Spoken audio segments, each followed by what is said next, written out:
I wanted to talk to you about what you were doing the other day. Do you remember? Piper, do you remember you were experimenting? So we had these treats and we had them inside here. Do you remember you picked up your drop Kong? You were dropping the Kong on the deck, then you dropped on the grass, and then you saw it was not as good. Then you went inside the house and did it on the hardwood floor. Do you remember? So that's what's called one factor at a time experimentation.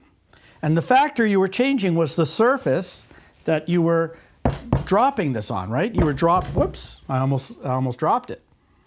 So you were changing the surface. But Piper, there's a better way to do it.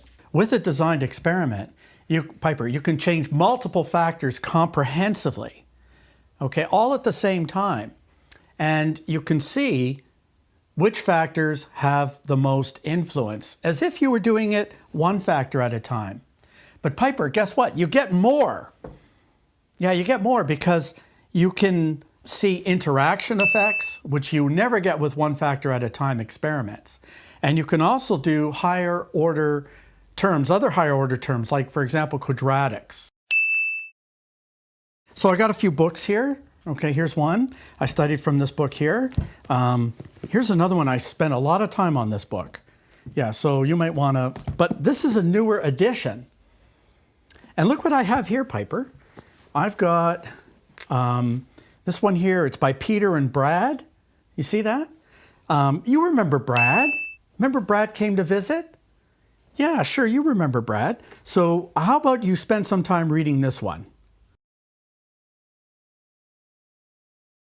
So Piper, I've got some other experiments. We're not just going to do one factor.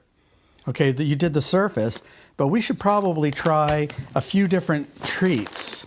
See this? So Mummy went and got a few different, oh, you're taking some interest now, aren't you? So we have a few different treats here, okay, that we can put. Look at this. Oh, this one looks good. Mini naturals. So we can take this caliper here and let's turn it on and we'll take a measurement. And this is about 12 point, what does that say? Can you see that? Yeah, I think it says 12.69 millimeters. And now what we're gonna do is we're gonna set up our designed experiment. So what I've done is I've set this up in Jump. The response is mean time between success. And of course, that's something you want to minimize. That way you want to get as many treats as you can. And we'll just have a couple factors, surface and diameter.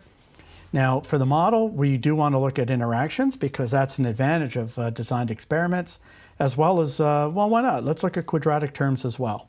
Okay? Now, the next question is, how many runs do you want to do? Because it seems to me you want to do more runs. Okay, so tell you what, let's have a look at the design of Piper. You don't seem to be terribly interested in this, the design evaluation. You know, it's actually a very important part. And actually, this looks very good. This is the design we're going to run right over here, and that'll be our next step. Piper, come back here. Dogs do one factor at a time experiments. You can do better. Click the link below to let us show you how.